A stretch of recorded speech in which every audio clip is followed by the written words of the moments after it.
नमस्कार। देश र दुनियाँका ताजा र विकसित समाचारहरूको सङ्गालो सारङ्गी हट न्युजमा स्वागत छ। म प्रकाश अधिकारी। अब सुरु गरौँ अहिलेसम्मका मुख्य समाचारका शीर्षकहरूबाट। प्रधानमन्त्री दैविक प्रकोप उद्धार कोषमा 1 अर्ब 91 करोड सहयोग सङ्कलन। रेड क्रसद्वारा नेपालमा पाउने 5 अर्ब सहयोगको अपिल। 93,000 नागरिक प्रभावित भएको अनुमान। रसुवा सडक सञ्जालमा जोडियो, खुलाइयो वैकल्पिक रुट। तर केरुङमा कन्टेनर सहित 80 चालक अलपत्र। नेपाल फर्किने व्यवस्था मिलाइदिन आग्रह। बाढी र पहिरोको कारण निर्माणाधीन तथा निर्माण सम्पन्न आयोजनाहरू प्रभावित हुँदा 977 जना अझै सम्पर्कविहीन। उद्धारमा पुग्न सकेन हेलिकप्टर। भोटेकोशी बाढीबाट प्रभावित 1 प्रहरी सहित 547 जनाको शव फेला। बाढीबाट उद्धार भएको 48 घाइते टिचिङमा 21 जना डिस्चार्ज।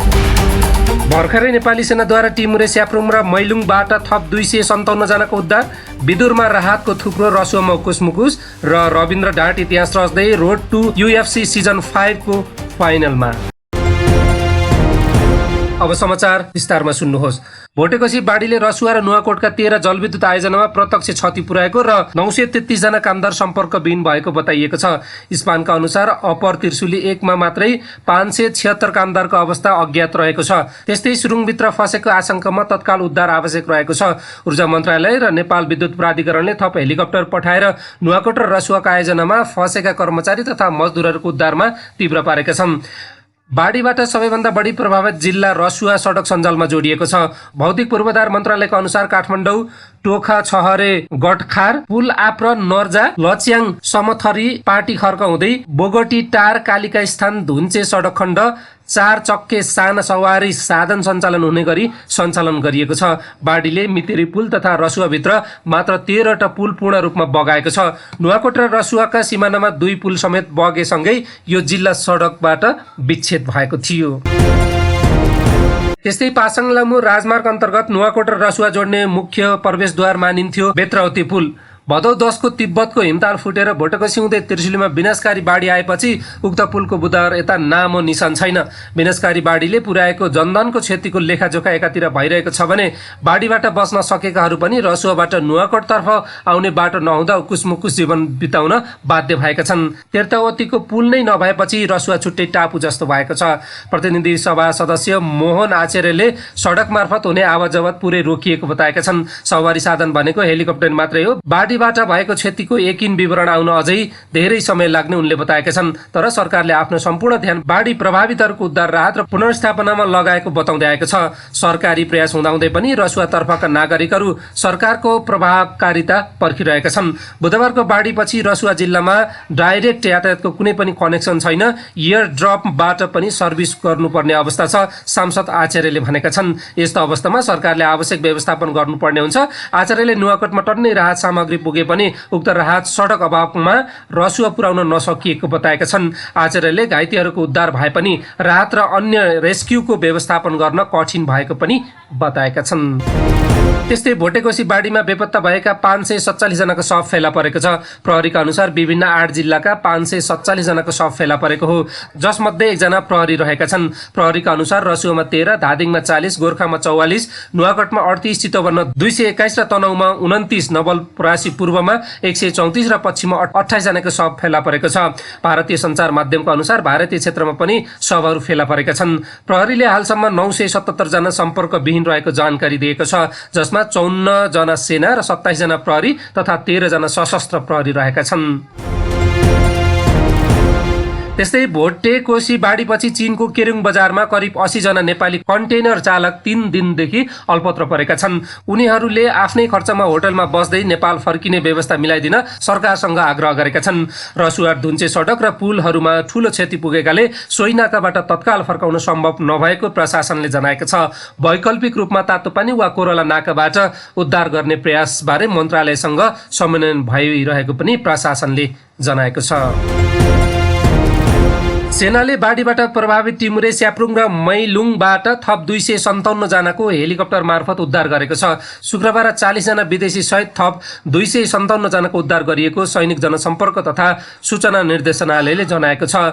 रसुवाको टिमुरे, स्याप्रुङ बेसी र मैलुङ सबैभन्दा धेरै प्रभावित क्षेत्र हो। यसअघि सो क्षेत्रबाट 449 जनाको उद्धार गरिएको थियो। खोज तथा उद्धारमा 4500 सेना खटिएका छन्। सेनाले आपतकालीन उपचार र राहत सामग्री ढुवानीको काम पनि गरिरहेको बताइएको छ। राष्ट्रिय ट्रमा सेन्टरमा उपचारका क्रममा एकजनाको मृत्यु भएको खबर छ। मृत्यु हुनेमा नुवाकोट जिल्लाको विदुर नगरपालिका 10 का 30 वर्षीय महेश डङ्गोल रहेका छन्। त्यस्तै यता उद्धार गरिएका घाइतेहरूको उपचारका लागि त्रिवी शिक्षण अस्पताल महाराजगञ्जमा आउनेहरूको संख्या 48 पुगेको छ। अस्पतालले सार्वजनिक गरेको पछिल्लो विवरण अनुसार शुक्रबार दिउँसो 5 बजेसम्म अस्पतालमा बाढीबाट प्रभावित 48 जनामा 27 जना उपचाररत रहेका छन्। तीमध्ये 21 जना डिस्चार्ज भइसकेका छन्। उपचाररत बिरामी मध्ये पछिल्लो विवरणमा 6 जना आइसियु र 1 जना भेन्टिलेटरमा रहेको अस्पतालले जनाएको छ। हाल अस्पतालमा 5 वर्षका बालकदेखि 50 वर्ष उमेर समूहका घाइतेहरू रहेका छन्।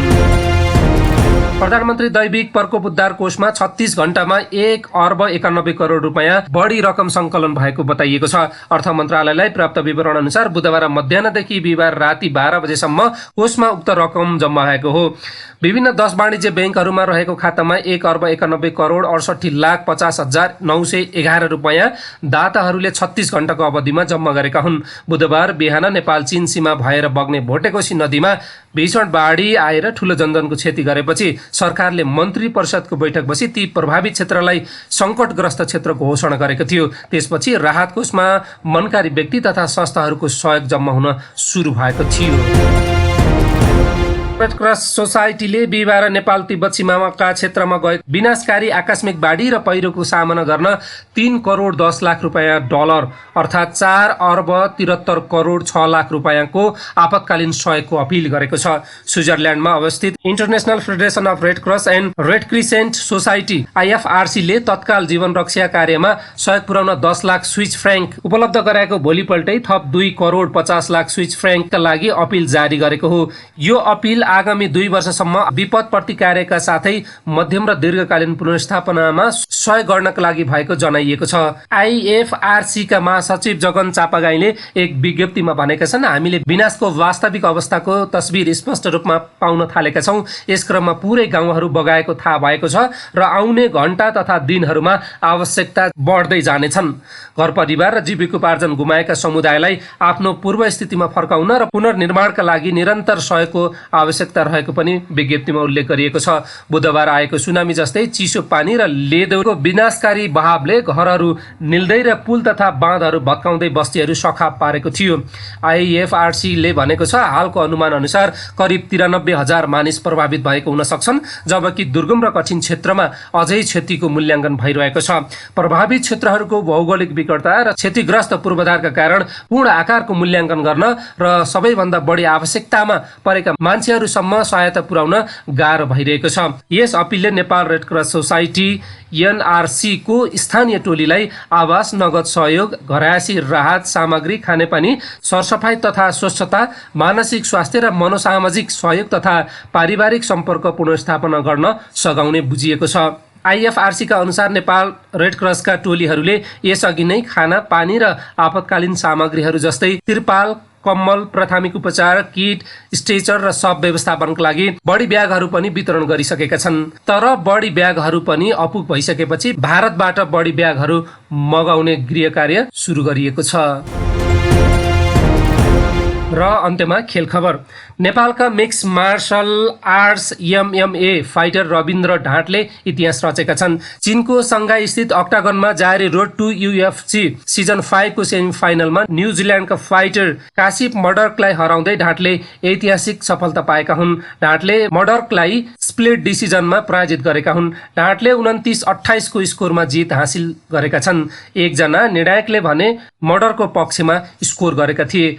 रविन्द्र कासिप बीचको सेमिफाइनल निकै प्रतिस्पर्धात्मक र कठिन रह्यो। दुवै खेलाडीले उत्कृष्ट प्रदर्शन गर्दै आफ्नो पक्षमा क्षणहरू सिर्जना गरेका थिए। दुवैले 15 मिनेटसम्म कडा टक्कर दिएका थिए। Ravindra road to UFC season 5 को फाइनलमा पुग्ने पहिलो नेपाली फाइटर बने। यदि ढाँटले फाइनल समेत जित्न सके प्रतिष्ठित MMA संस्था UFC सँग व्यावसायिक सम्झौता गर्ने अवसर पाउनेछन्। बझाङ्गे बाघ उपनामले चर्चित रविन्द्रले यो सहित क्वान्टम वेट विधामा 11 खेल खेलेका छन्। त्यसमध्ये उनले 10 खेल जित हासिल गर्दा 1 खेलमा मात्रै उनले पराजित भोगेका छन्। हवस् त, यिनै खबर सँगसँगै आजको हट न्युजको समय सकिएको छ। तपाईँ हामीलाई युट्युब च्यानल मार्फत हेर्दै र सुन्दै गर्नुहोला र सब्स्क्राइब बटन पनि थिच्नुहोला। नमस्कार।